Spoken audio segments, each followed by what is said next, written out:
First of all, thank you very much for registering for today's webinar, State of the Marketing Services and Professional Services Industry and Implications for Firms like yours as we work our way through the end of the year here and set ourselves up for 2026. If you have questions during the course of the presentation today, feel free to jot those down, just chat them. I will more than likely not respond to them during the presentation, but will personally get back to you with any answers that you're looking for sometime after today's presentation. So, my name is Mark Snyder. I'm founder and CEO of RSW US. We are an outsourced new business firm working exclusively with marketing services and other professional services firm. Started the company back in 2005, and we're about to celebrate our 20th anniversary. You can learn more about us at our website, rswus.com. So let's start, first of all, by talking about how firms like yours in general are feeling about the balance of the year. We run surveys 2 to 3 times a year, and it really is fascinating how much consistency there is year after year. It's also interesting comparing our industry downturns when you look at the '08 recession and compare it to the pandemic and then compare it to what we're all kind of working through today.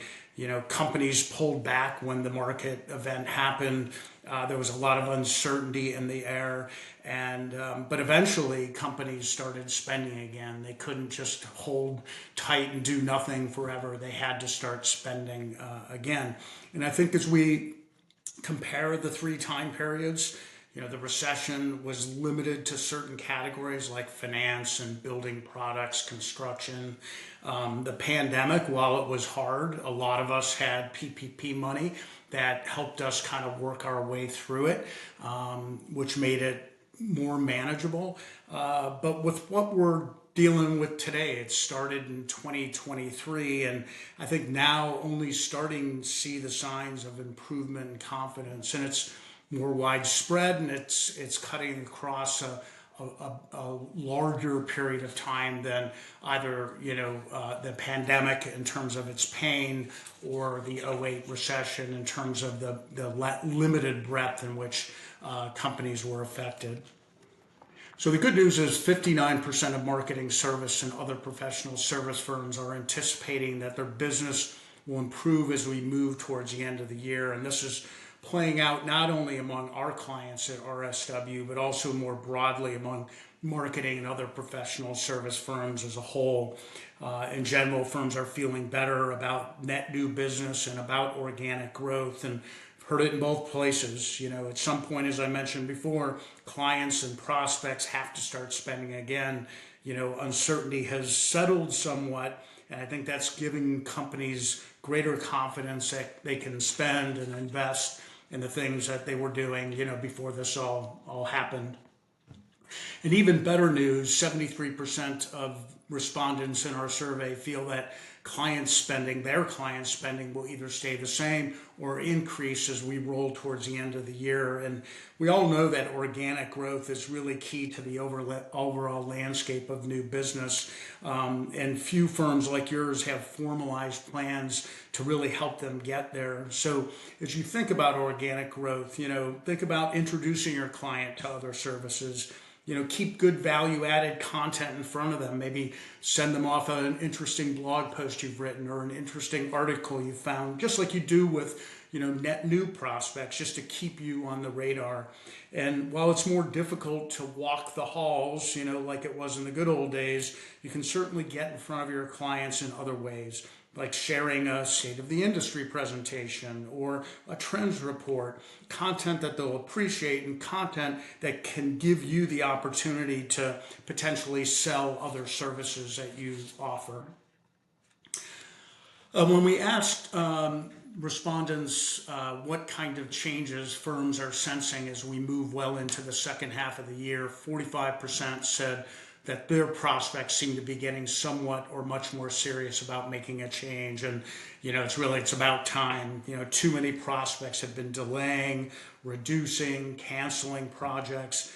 At the start of 25, we finally started to see meeting counts significantly improve, and over the course of just the past month or two, we've seen major upticks in activity, more clients winning business, just things generally getting better. I've seen it also on the agency search side. I run an agency search business. We started in 2010. We don't do a lot of searches every year, but it gives us some good perspective. Starting to see it on that side. Marketers for a long while were pulling back, doing searches on their own, or settling with what they have. And tariff stability, economic certainty, all of these things have contributed to sort of a shift, starting to see more marketers come our way looking, for new agencies to work with.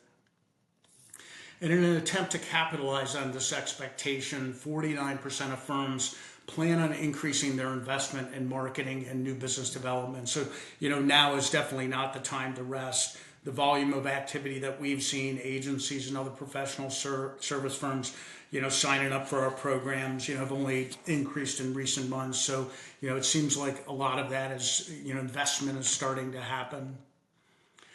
So now that we know most firms are keyed in on new business, let's talk about the business of new business a bit and what challenges firms are facing. And we all know that a lot of new business comes from referrals and networking. It's been that way since the start of business in 2005, when I started the business in 2005. And what we've consistently seen is that as time passes, those sources for new business begin to dry up. As organizations consolidate, there are fewer and fewer employees jumping from company to company, bringing their vendors with them. This reduces the number of opportunities for referrals. And as C-level managers are being pressed to do more with less and prove out the value of everything they do, simply knowing a past agency and bringing them on board, or knowing a professional service firm and bringing them on board, or having a good relationship with that group just simply isn't enough. More is being demanded of your clients, and that trickles down to you. More is being demanded of firms like you. So you've got to ensure that whatever professional service firm you're bringing in is going to be top notch and is going to be able to carry you to a whole different level. So while the business of referrals, is getting tougher, the business of net new business will continue to remain a challenge. We see it in this number, 51% of firms say that new business is either harder or a lot harder this year than it was last. We see that number ebb and flow a bit throughout the years, but it consistently proves a challenge for firms. There's a lot of noise out there. There are more things preventing firms like yours from penetrating into a prospect's world, spam filters and security traps and all that good stuff. And most firms that try to do new business on their own have a hard time managing any sort of consistent outreach. I was actually a client of RSW's in 2003, 2004, and was dealing with that very same problem, trying to keep my clients happy and at the same time prospect for new business. And it was a real stop and start venture, and eventually hired RSW out of London, where it started in 92, to represent us. So consistency is key in this world of the new business game. When we asked prospects or respondents why it was harder, 58% of firms responding said it was harder to break through to prospects. And the same number of respondents also said it was because there were just fewer opportunities out there. I think they're out there. The opportunities are out there. You just need to be on it and always be present. What we're seeing is that the opportunities, while they're there, they're just not as big as they used to be, at least yet. And what we've had to do at RSW is continually invest in our business, with new tech tools, Intel tools, to try and help us break through, help us find the opportunities that are out there. We use a power dialer called Orem. We use a email deliverability platform called Instantly that complements our CRM. We track intent to purchase, tracking companies to see to what degree they're searching for things that our clients do.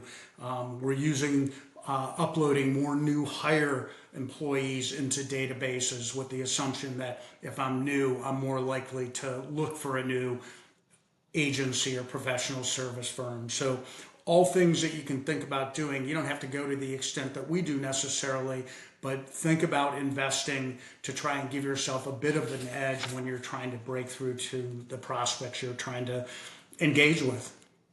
And while things continue to be a challenge, the good news is that 50% of respondents feel like their pipelines are improving on some level. And as I think back to 2008 and think back to the pandemic, the patterns were all the same. Major event occurs, uncertainty sets in, reluctance to spend is pervasive. And then there's this realization that they need to get back out into the market. And I think we're in the thick of sort of that fourth chapter, so to speak, of major market changes that impact marketing and professional services world, starting to see clients and prospects, turn things back on. So, and with AI being all the rage, as part of this survey, we felt it was important to ask if respondents were using AI to assist with their new business efforts, and 76% said yes, which isn't a big surprise. I've also really been interested in understanding how agencies and other professional service firms deal with the topic of AI as it relates to their clients and the relationships that they have with them. When I kick off new clients at RSW, I'm now asking them about AI and how they're dealing with it and whether their clients are asking or pressing them on the topic. Most firms tell me that their clients are not asking them or pressing them on the topic. Most firms tell me that they believe their clients kind of expect them to use it. I have one new client in Atlanta, a design agency, probably the one type of agency that could be most impacted by AI. And when asked what his position was on AI, he said that AI's universe of content is finite.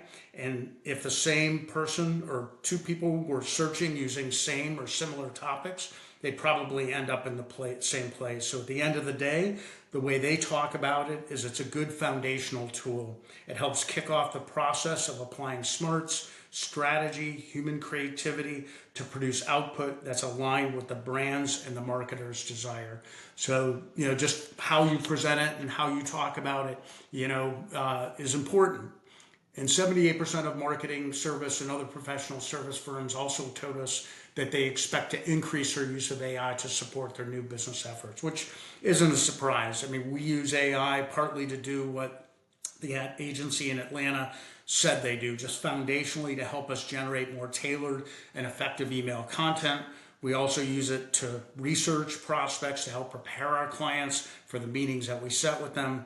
And probably the place we use it most often is developing lists for client programs. It's a great way of casting a wider net to catch all the companies and categories that really make good sense for a program that we're running. And when looking for common themes on how they'll use AI, firms pointed to things like content writing, proposal responses, research and analysis, personalization and customization, SEO and content planning, competitive intel gathering, among other things. And by the way, this survey is on our site, rswus.com. You can download it for free and get the full list. So, a lot of the things that we're doing appears to be things that firms like yours are also doing when using AI. If you aren't using it, you should, as it's not only a great time saver, but it's a great idea kickstarter. Will it wipe out firms like yours as we look forward? I honestly don't think so. Unless you're a firm that offers no value beyond the output that AI can generate for you. So in the spirit of getting an AI assist to help win new business, we'll now change gears slightly and talk about the use of productized offerings. So 61% of firms that we surveyed said they either are already actively selling a productized offering, which is a clearly defined fixed price service, or they have one in development. So it seems to be working for the right kind of offering. And 83% believe that they'll increase their use of productized offerings as they look ahead into the second half of this year. Sometimes it delivers better margins, it's easier execution, it puts the buyer in control. And we talked earlier about how the number of opportunities for new business weren't necessarily falling. It was more of a size scope of opportunities that seemed to be changing. And what many firms seem to believe today is that if you can simplify options for prospects, maybe give them a good, better, best series of options, that you might improve your chances of entering a prospect's door. And it seems to be working on some level. Is it saving the day? No, probably not. But it is opening up doors and it is starting relationships, which again is a good thing. And what they're selling or anticipate selling is really across the board. Some of the productized offerings that were mentioned in our survey, things like service offering packages, go-to-market toolkits, dashboarding measurement tools, web support packages, consulting or activation packages, or social media packages. So it's really kind of cuts across the board in terms of type of firm and what they're offering up. So now let's look beyond just this year and talk about what firms need to be doing to remain meaningful and relevant to their clients and prospects that they're pursuing. So just like our previous slides, the stats on these slides that follow come from the surveys that we conduct, 2 to 3 times a year. So the first is content creators. 89% of prospects say they read agency blogs. Only 26% of professional service firms blog monthly. You don't need to blog monthly. You don't need to blog at all. Remember what we talked about earlier, how C-level managers are being asked to do more with less. They don't have a lot of time on their hands, so they're looking outside for ideas and insights that can help their business. So if you can minimally maybe push an interesting article out to a group of prospects or an individual prospect and share some perspective around that article, hopefully that will be helpful to that prospect. And it certainly will put you in a different position than the other agencies or the other professional service firms who are just yelling and telling and selling how great their agency or their professional service firm is. Show that marketer or that other C-level manager that you're really thinking about them in a different way, looking at their business, seeing how you can really help them out. And being selectively specialized. 88% of prospects say it's important that firms specialize in their industry. Like it or not, that's what your prospects tend to want, despite the fact that you can probably jump into any category and do a great job. So just being able to show that prospect that you've got some experience in their space, is important to them, and it's something that, as you prospect, you need to be thinking about and doing. Agile and nimble. So only 47% of prospects across different industries say their professional services partner is ahead of the curve. I mentioned I run an agency search business, and usually when marketers come to us looking for a new agency, it's for one of 2 reasons. One, they wake up, they realize that their agency that they've been working with for 15 years is no longer keeping them ahead of the curve. They have other agencies calling them all the time, emailing them all the time, and they just feel like there's more out there and they're not getting it from their current agency. The other reason why they look for new firms is they wake up one day and they realize that they're the ones sharing all the ideas with the agency, and it's never the other way around. And so being agile and nimble, being aware of things going on around you and your world, finding things that you can share with your clients is a great way of really ingraining yourself in that that client's life, or showing that prospect that you can think outside the box in terms of what they would want to potentially bring you on board to do. Just being agile and nimble is important and can certainly be of value. Being a partner, not a player, so similar, firms only earn a 6.2 on a 10-point scale, and being excellent partners. As I mentioned earlier, prospects are being asked to do more with less. They need strategic partners. Go beyond looking at the relationship as just a tactical one and look at it as a business relationship. Your current client, if you throw an interesting strategic idea in front of them, may dismiss it, but over time they may realize that, hey, you're putting good stuff out there. You're really trying hard. These guys are really trying to separate themselves out, from the other firms that just care about doing the business and, doing what we ask them to do and not really stepping outside and bringing more to the table. And Leslie, students of technology, there are over 7,000 marketing and sales technology firms out there today. In 2011, there were barely 100. You don't need to know all of them, obviously, but just being able to occasionally identify one or two that you think has real value and benefit for your client's business or for a prospect's business. Show them that you're, again, kind of stepping outside of the four walls of what you've been asked to do and thinking about their business in a broader context and showing them ways that they can potentially, make their business better and stronger. So with all that we've talked about thus far, keeping all that in mind, let's talk about what firms need to do to win on the new business front. The first is just formulate a manageable plan, and keep it simple, not you stupid, but just keep it simple, stupid. Nail down and define your service offering. Define your elevator pitch in one sentence. Decide who's going to lead the new business charge. Don't be overzealous. Know how much you can bite off and chew. You only get one chance to make a first impression. So really think about that elevator pitch. We'll talk about it in a second, but think about, how you can call yourself out and make yourself different. Think about the reason to believe. I mean, why would somebody want to sit down and talk with you? What are you going to bring to the table that they aren't getting right now?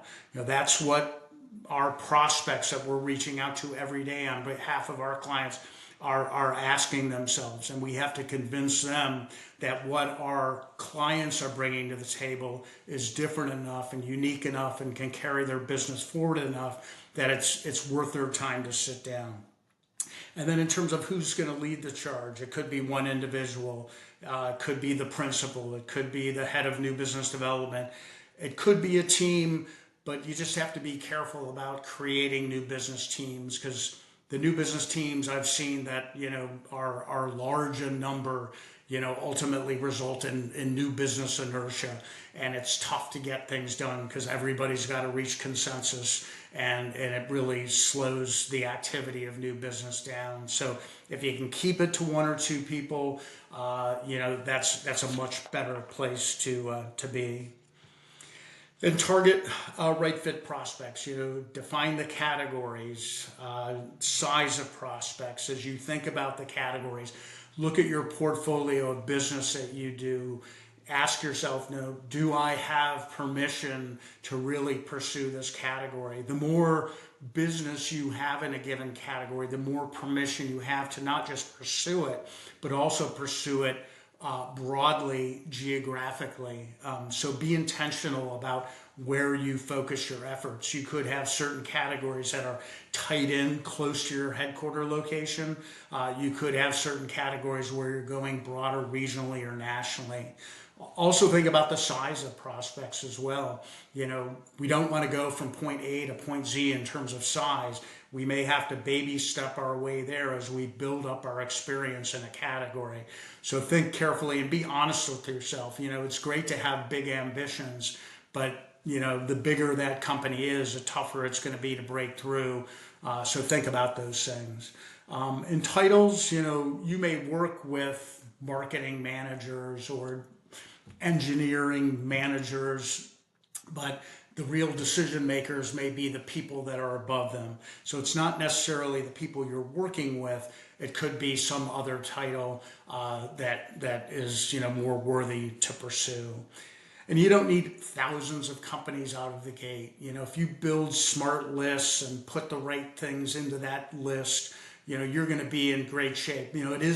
This world of new business is a bit of a numbers game on some level, but it's also a bit of a customization and relevance game. And that's something that we have to balance at RSW. We want to hit a large number of people, but we also want to make sure that our messaging is tailored to the categories, to the types of companies, maybe the types of titles that we're reaching out to. So, numbers alone doesn't save the day. You've got to be able to strike a decent balance. And diversify your outreach over multiple platforms. Just like an advertising agency might create a new campaign for a client and have lots of different platforms that they use. We use phone, we use email, both instantly in our CRM Zoho. We use social media, occasionally popping in LinkedIn, and we use physical mail. You just never know what a prospect is going to be most responsive to.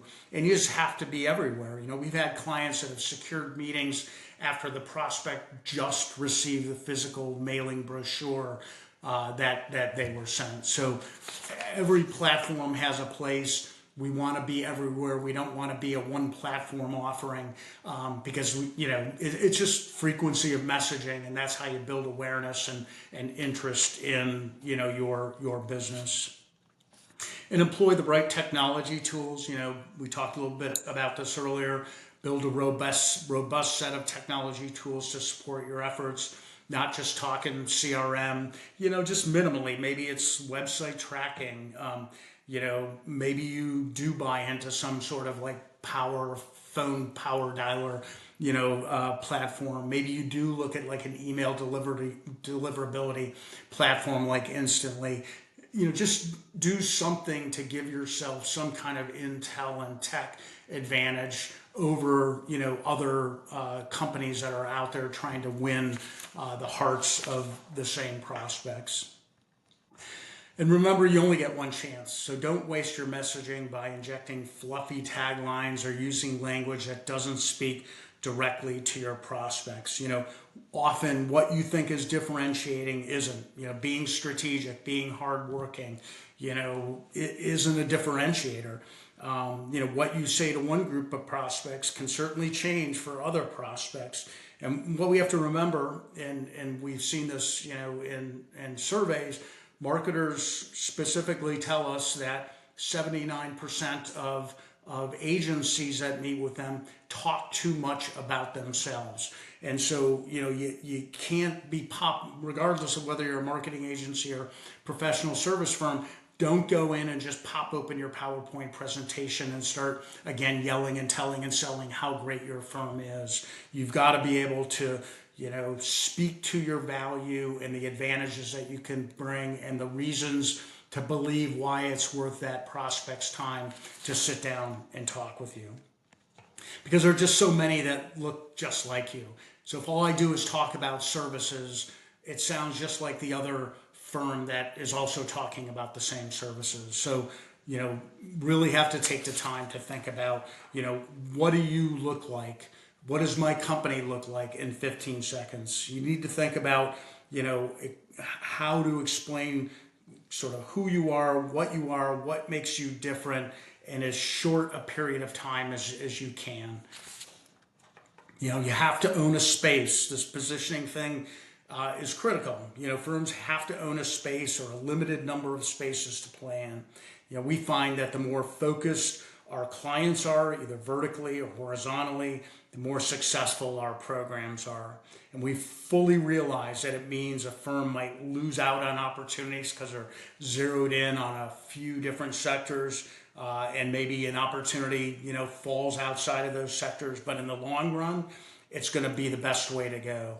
It's going to make your ability to communicate your value and your differences that much better. And it's going to be much clearer to that prospect that you have a great deal of experience and insight that you can bring, to their world in the same category that they're operating in, as you do. And so build your case for expertise. Once a firm defines its space, they need to live it and they need to own it. It has to be the first thing a prospect sees when they come to a company's site. Stand 20 feet back from your homepage, and if you can't, legitimately figure out what you do and what makes you different, you haven't gone far enough. Firms need to blog about their expertise, embed it in everything they do, in case studies that they write, the presentations that they give, the proposals that they respond to. Prospects need to know that you are expert in the space. And if they don't see it everywhere, they're going to certainly question just how much your firm is really committed to their category. And don't forget that opening doors takes empathetic persistence, polite outreach, sprinkled with value for the prospect. Remember that it's not just calling. You've got to think about it in a different way. And just a suggestion beyond sort of the built lists that you might put together, some other things that we do as part of our program is ask our clients for any past clients that they'd like to go after so that we could mine past client relationships. We also target first level LinkedIn contacts, not via LinkedIn because it's a mess in LinkedIn with all the in-mails that are being tossed at everybody, but building email and phone contact info for first level LinkedIn contacts that sit in the categories and sit in the geo and sit in the right size company that we're going after, and then reaching out to them via more traditional means. And we also reach out to any proposal or pitches lost. We've had situations with clients where they ended up pitching a piece of business that we had opened up for them. They didn't win it, and the new business director went back to that prospect a few months later to see how the relationship was going. They weren't happy and brought our client back in ultimately to win a piece of business. So just some different things to think about as you put your own plan together, different ways you can build lists into maybe your built lists that you're building for your program. And regardless of where the list comes from, you have to think about your prospects. We're all bombarded with salespeople and by ineffective salespeople, and so are your prospects. At RSW, we're on some agency list, so I get over promises via email and in-mails and LinkedIn all day long, and our prospects are getting vendors coming to them with their focus inward message, look at me, versus talking about the client and what they could potentially do for them. So, be sensitive, put yourself in the shoes of the recipient of your email or your messaging, however it may be delivered to them, and just be sensitive to it and treat them, the same way you'd want to be treated if you were getting, prospected. And sell what they need. These are the top 3 reasons prospects look for new firms. We ask this question year after year in our surveys, and it's always the same 3 things: lack of proactivity, not happy with strategy or thinking, not happy with creative output if you're, marketing services firm. And so as you're prospecting, talk about how you've been proactive in managing relationships. Talk about how you brought ideas that are strategic and outside of the 4 walls of what you've been asked to do by your clients. Just let them know that you're a different animal than all of the other animals out there that are, just pounding on their doors and trying to get their attention by talking about, how great their firm is, and it'll definitely put you in a very different place. And remember, it's always make it about them. When you write your proposals, start out with a recap of their situation or their objectives and maybe your perspective on how you can help them. When you present or meet with a prospect, ask some questions about themselves and their business. Don't give them the general, so tell me a little bit about your business, or the old cliche, so what keeps you up at night? Deliver some smart, thoughtful questions that'll allow them to see you've done your homework, their category, and you're empathetic to their situation.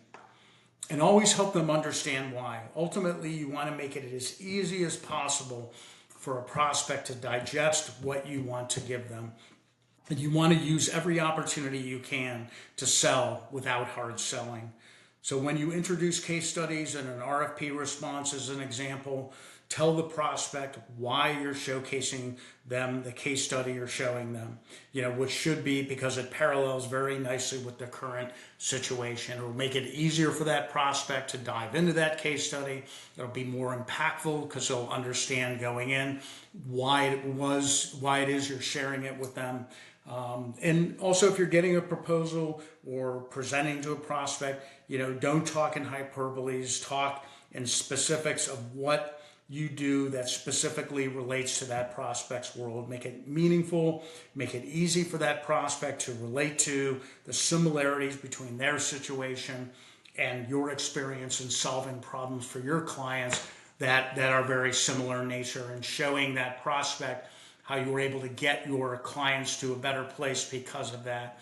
And it's just more of a natural conversation. It's not hard selling. It helps them sort of check the boxes and understand the value that you can bring to them without having to be told those things. And always make them feel like you're already ramping up on their business, and if you can do this, make them feel like you're ramping up. This is a great position to be in. If you feel the prospect holds some real promise, you really sort of value this prospect, put in a little extra effort. Maybe interview some consumers, talk to some dealers, pull together a competitive analysis to show the prospect that you're on it and already engaged in their business. It's going to go a long way with prospects. I've seen it many times on the agency search side of our business where agencies have sort of taken those extra steps, and it's been extremely helpful and delighting and surprising that client and getting them to a place where they're, have a much better shot of winning that business. And always give it your all. I fully recognize that working on project work is a tough thing to rally troops around, but you need to do it. You need to give it your all when you submit the proposal, when you present your thinking, when you lay out pricing, engagement options. If the prospect holds long-term promise, you have to put the effort into it. And assuming they become a client for this one project, you need to get the team rallied to give it their all. The only way you're going to parlay one project into many more later on, or into a fuller on relationship with that prospect, is to give it your all from the start to the finish.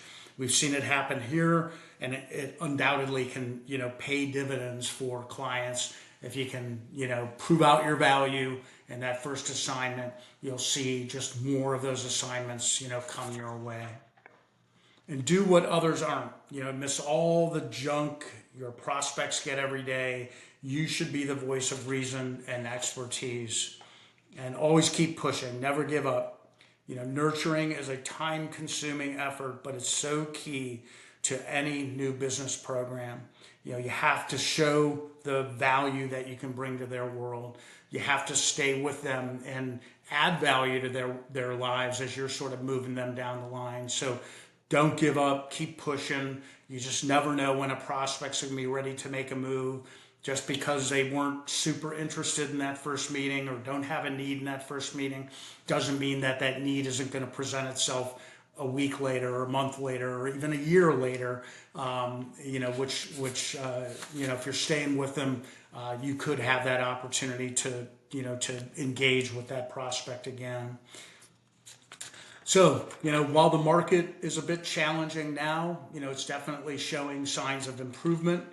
And while that's great news, it means that marketing and other professional service firms are only going to get more aggressive as they work to win new business. So create your talking points around AI as it's going to eventually find its way into client conversations. Consider productized offerings as a way of making it easier to enter a prospect's world. Continue to stay focused on core categories and share your expertise, your thought leadership through smart positioning and successes with your prospects. And continue to be nimble and agile and helpful in assisting your clients, going beyond the scope of what they've asked you to do. And always think about ways you can add value to client relationships and carry that same principle into your prospecting efforts as you reach out to people you want to work with. Solidify your organic base, ideally growing it, so that you can build more net new business on top of it as the market opens up as we close out this year and start into 2026. And as always, push it to 110%. No matter how good your firm is doing, never give up or become complacent. Let's right this ship and win the day. And I want to thank all of you for joining me today. It's hopefully you found some value in some of the things I offered up here. If you do have questions, certainly drop them into the chat or whatever the mechanism is here on LinkedIn, and I will certainly get back to you within the next 24 answering those questions or connecting with you if you want to talk. My email, mark@rsw.com, is here if you want to reach out to me, separate from this LinkedIn Live presentation. So my first time doing this, hopefully you found it of value, and look forward to meeting you again in LinkedIn world at some point in the not too distant future. So thanks a lot, everybody.